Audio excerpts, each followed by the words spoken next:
everybody, how's it going? It's Jamie the Crafty DIY Guy. Welcome back to my channel. In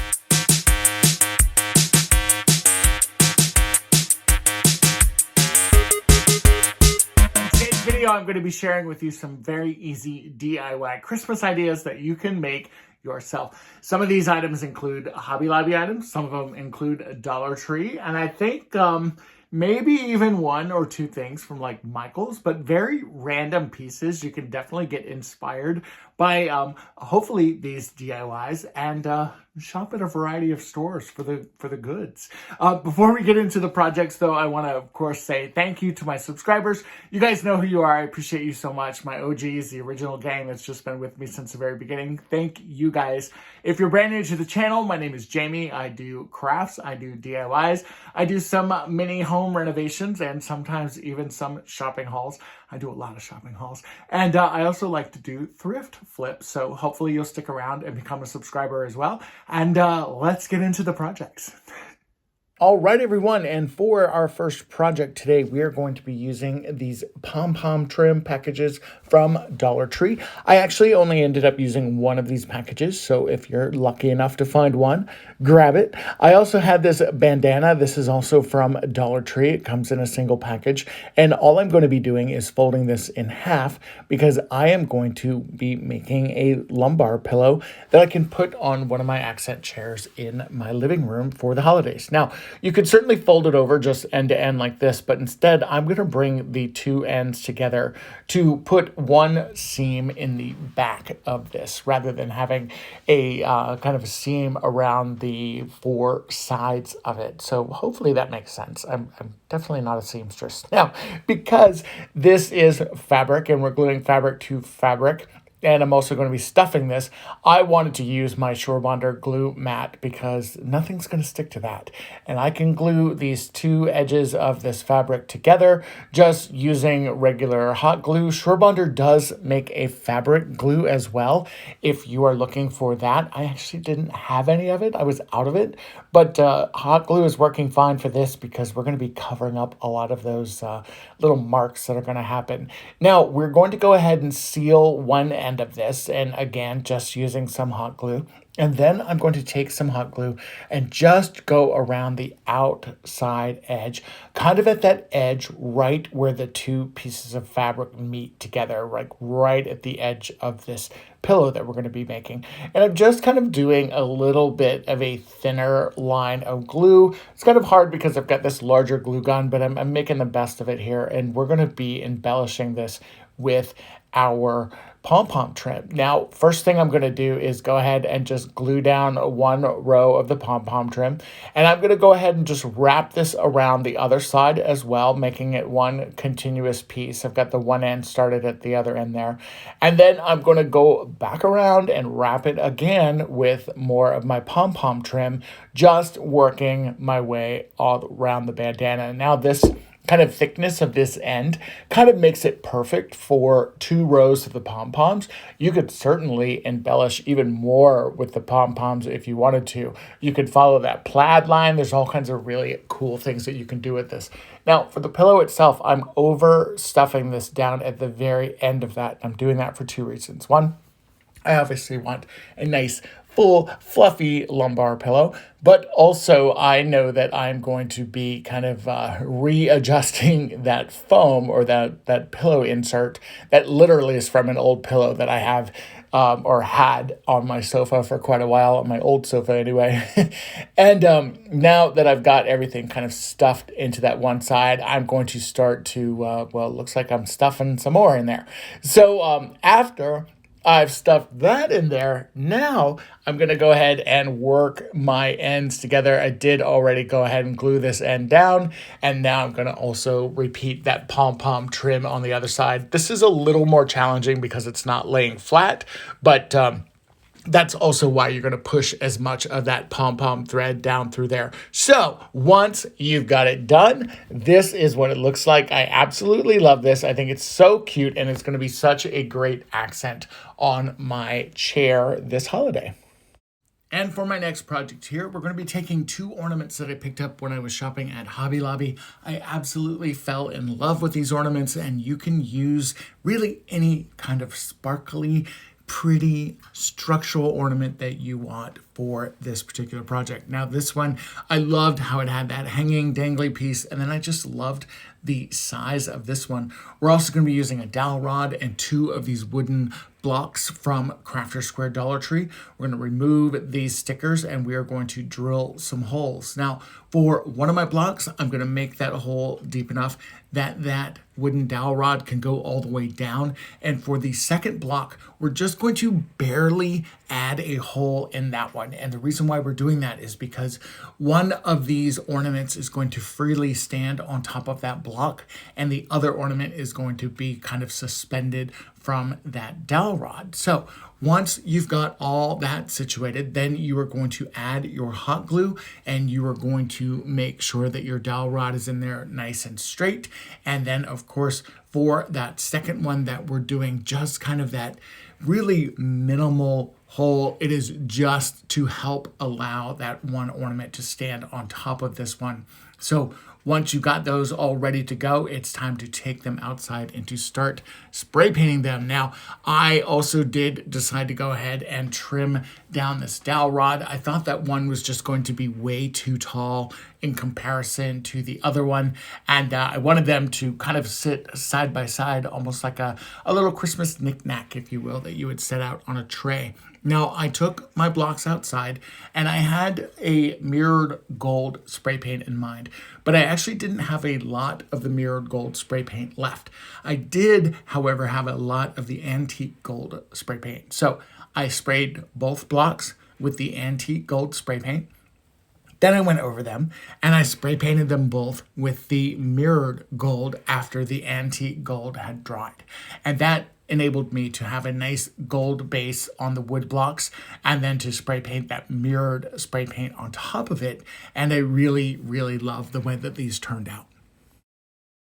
Now that everything is dry, I'm going to go ahead and take these inside and assemble them. Now, my star ornament is not going to freely stand by itself because of these little threads here. So I'm just going to kind of cut off little, they're not threads, those little knobs on the ornament. And we're just going to kind of trim this down a little bit. That way it stands more freely inside of this block.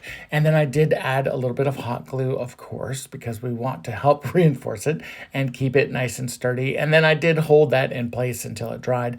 And then for this other one, I wanted this to really look like it was standing on top of that dowel rod. So I am going to add just a little tiny bit of glue on the end of this. And this is the wood glue, by the way, from Surebonder.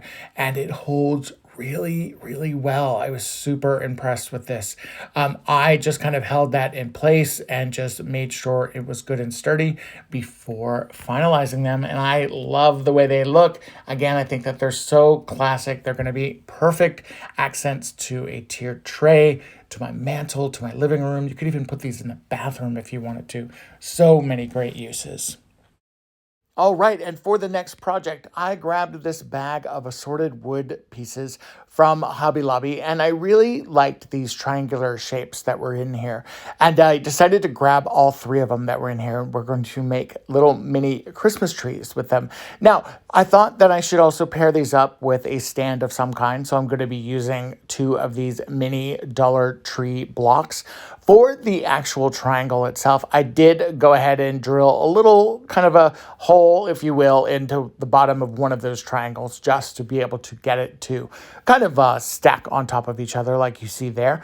Now I'm simply going to add a wood block on the bottom of each one of my trees. I've got my double tree there, and then I've got the single tree. Again, just adding a little bit of my Surebonder wood glue here and just connecting those 2 together. Now, once I had my 2 trees ready to go and the glue was dry, I took them outside and I spray painted them. I did spray paint these with this dark hunter green spray paint that I really, really liked. I kind of hit the tops of them. I let them dry. I flipped them over and then I spray painted the other parts of them. You could certainly use chalk paint for these. I also grabbed these little ornaments from the jewelry section, these little Christmas bows. I thought they were super adorable and Hobby Lobby is having a great sale, so why not? I did kind of clip the O-ring off of each one of those bows because we're going to be using these as our tree toppers. And for these, of course, I knocked one tree over because I'm like Bigfoot over here with these little tiny trees. But I'm going to go ahead and just add some glue right to the top and just glue that bow directly down on top of my little tree. I repeated this with the other tree as well, and I think you will agree that these are really kind of adorable. And something like this, I love a knickknack. I'm telling you, I love a knickknack. You can set these up anywhere in your house. They are the cutest little things, and you could have so much fun creating your own little tree village with a bunch of these different shapes. And now for my next project, I'm going to be making an ornament that's going to honor my pet, Mr. Otis. I'm going to take one of these terrariums, 2 of these Christmas trees from the Christmas villages that you can pick up at Dollar Tree, a wood block, and then I also found this package of dog and cats in the toy section. Of course, I only need 1 cat because I have Mr. Otis, and I'm going to go through this package of pets, and I'm going to find the one that I think represents Mr. Otis, or at least kind of looks like a Mr. Otis. He definitely will need a little bit of a paint job, but I think this guy is going to be perfect for it. So first thing I want to do is actually, believe it or not, I'm going to have to trim down the trees because I did want 2 trees in there. However, this one is a little tall. Now, I thought I could cut through it with regular scissors. That did not work. So I brought out my Lineman Pliers and just trimmed off that tip. But you will save that tip because I'm going to show you what we're going to do now. Next thing we're going to do is go ahead and just trim down our tree a little bit more just to make it kind of, similar shape to the other one. This will still be the taller tree that's going to be inside of your terrarium versus the height of the smaller tree.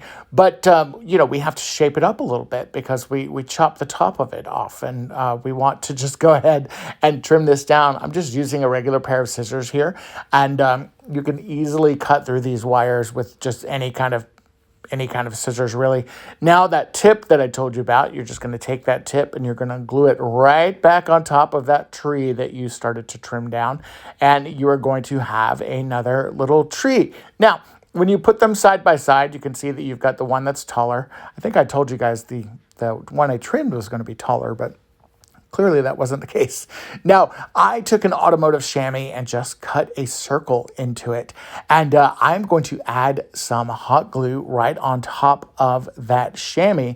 And I'm going to add a nice little puddle here of hot glue because I am going to kind of use this as a snow mat for the inside of that terrarium. Now, I have this bag of snow mix that I've been using a couple different DIYs with. And I'm treating it just kind of like glitter. I'm literally putting it right on top of that glue glob, and then I'm just going to kind of pounce it down, tap it in until the actual snow starts to stick to the glittery parts. And then when that is all done, you're going to have something that looks like this. I'm going to go ahead and take some hot glue and I'm just going to put it in the bottom of my terrarium there. And we are going to set the snowy ground inside of the terrarium kind of like so. And then again, just kind of patting that down until it starts to stick. Once that is stuck, I'm going to then seal this bag up. This is a little trick that I do.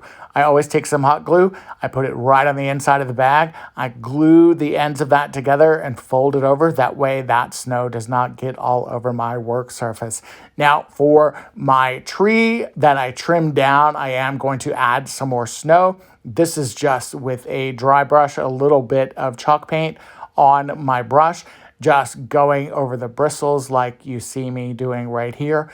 And then I did end up adding a little bit more snow on the other tree as well, just to make sure that everything was nice and snowy covered. We don't get a whole lot of snow where I live here in Atlanta, Georgia, but we do get ice. And that's certainly not fun. But I love snow. I would love to get more snow. Now, for my cat, I have to paint him very similar color to Mr. Otis. Now, I'm not an artist by any means. This is not going to be an actual representation, or this is not going to be a duplicate of Mr. Otis. This is going to be an artistic version of Otis. And again, I'm just using some acrylic paint here. Now for that wood block, while the first layer of Mr. Otis is drying, I'm actually just painting that red because I am going to put a little bow on top of this. And this is going to be a little present inside of our ornament scene that we are doing with that terrarium. So painting the block just on all sides of it, getting red paint all over me. I'm using a red chalk paint from Waverly. I think it's called Crimson. And now I'm just, again, kind of working on Otis 2.0, adding in some white there because my kitty cat, as you guys know, if you followed me for a while, is orange and white. And I am just kind of layering on the paint, honestly, until I feel like I've got it pretty close to what my little buddy looks like. And again, he has some white spots. He has the white spots around his face, around his ears, around his tail. And again, I'm not an artist. I'm not a Picasso here, but I am giving a tribute, if you will, to Mr. Otis.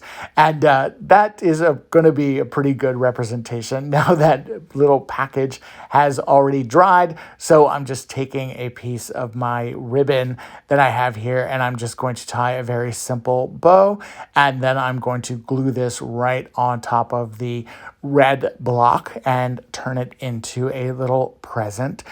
Don't tell Otis that it's just a wood block because I think he's going to think that it's a real present there.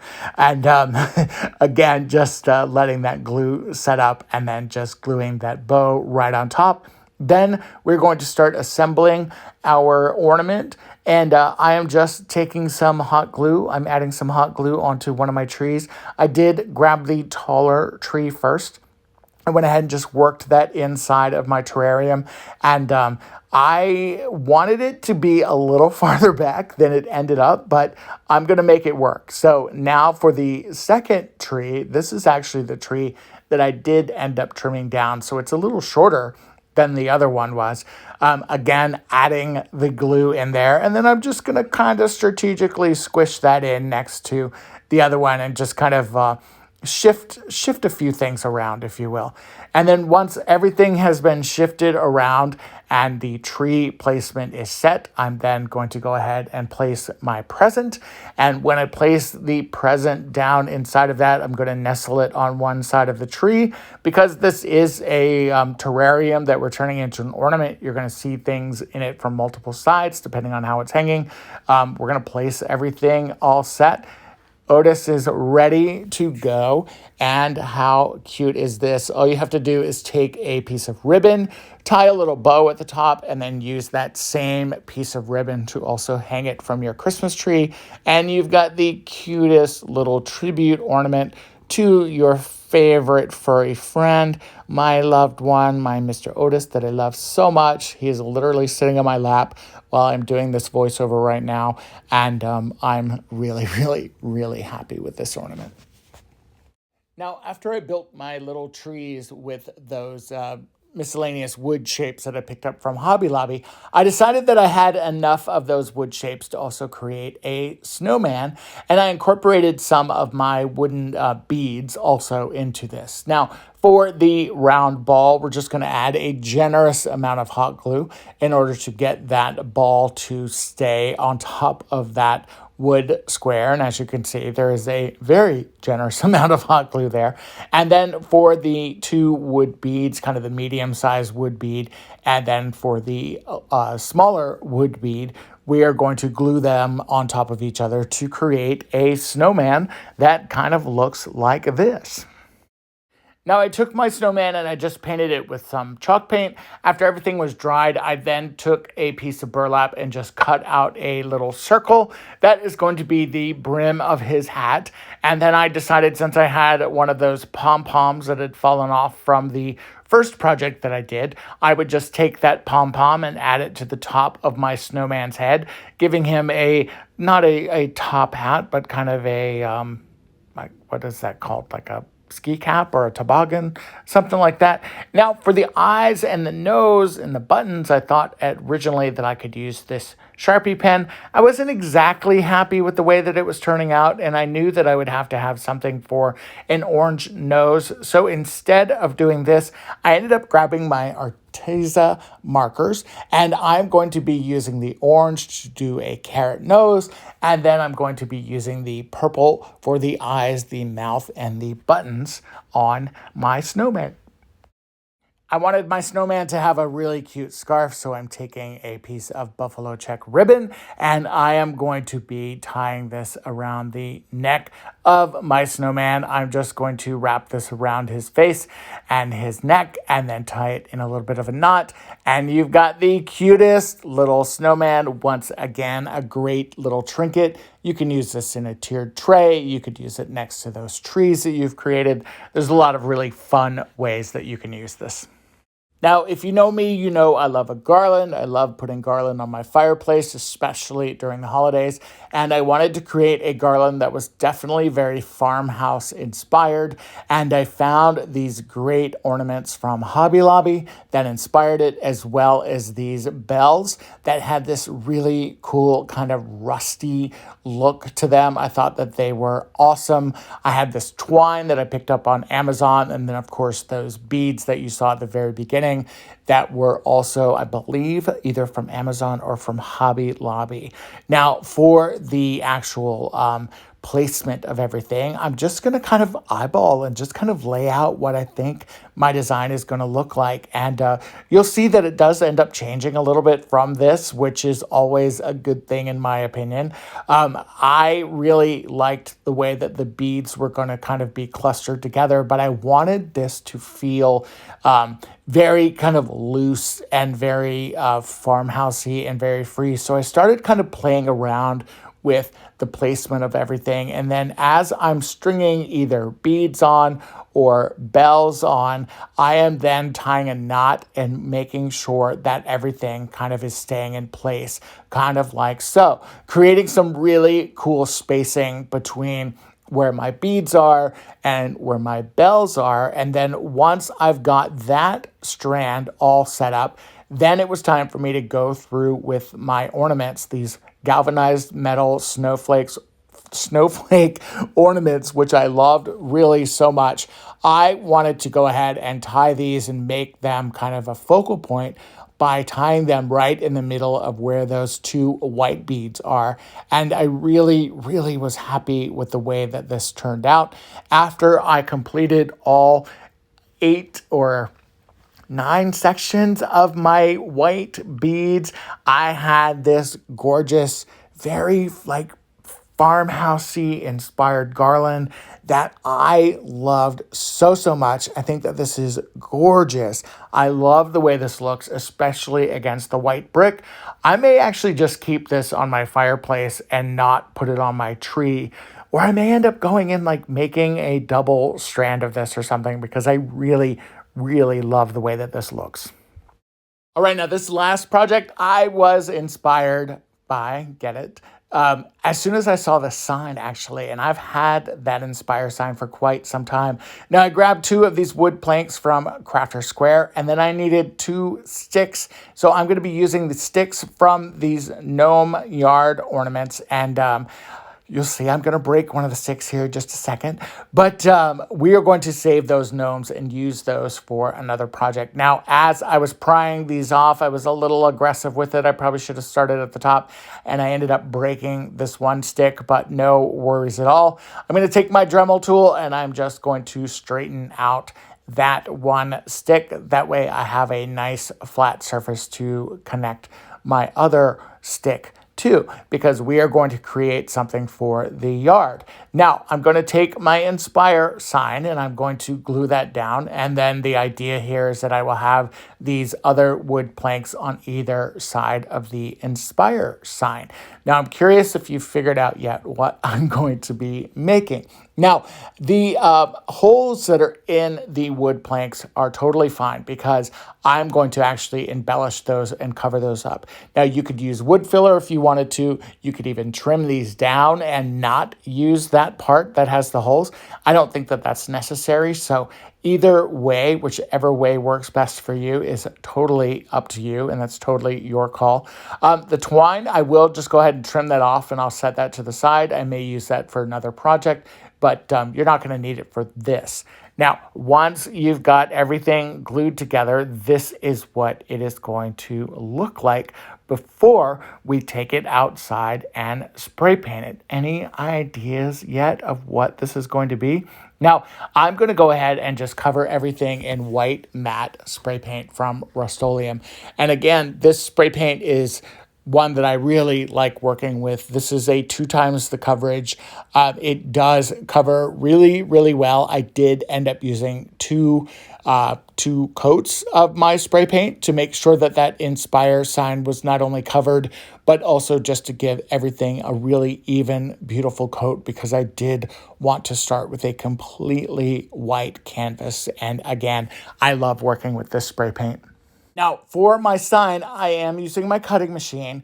However, if you don't have a cutting machine, you can very easily do this with paint markers. You could do this with freehand painting. There's a lot of different ways that you can kind of recreate this. So for my lettering, I made a letter or a set of letters that says Santa, or that spells out Santa.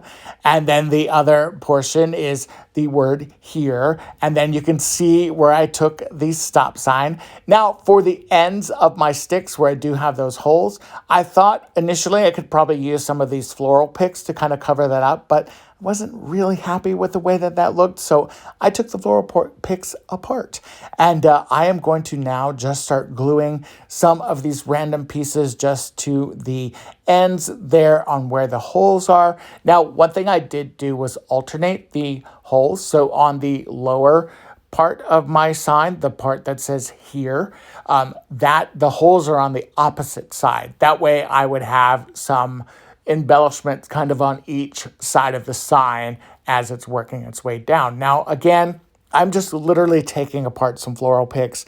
I'm adding in some pieces. I'm going to add in some berries to bring in some of those red colors. And then I'm going to recreate this and kind of do the exact part or this similar kind of concept down at the other end of the sign on the part that says here. And when that's all done, this is what it's going to look like. I decided then, since my stop sign was a little bit smaller than I liked, I was going to light up my sign. That way Santa was sure to see my sign for him to stop here and deliver his Christmas presents. I took these peppermint light strings from Dollar Tree, and then I'm going to simply just glue that onto the back of my stop sign. Once that glue is set, I just took those string lights and wrapped it around the stop sign. And again, love the way that this turned out. I think that this is super, super adorable. If you wanted to keep this outside and stake this into the ground, I think you could. I would just spray it down with a clear coat, and then I would probably look at some indoor-outdoor lighting options. Those battery-packed lights from Dollar Tree, I think that they're all really for indoor use.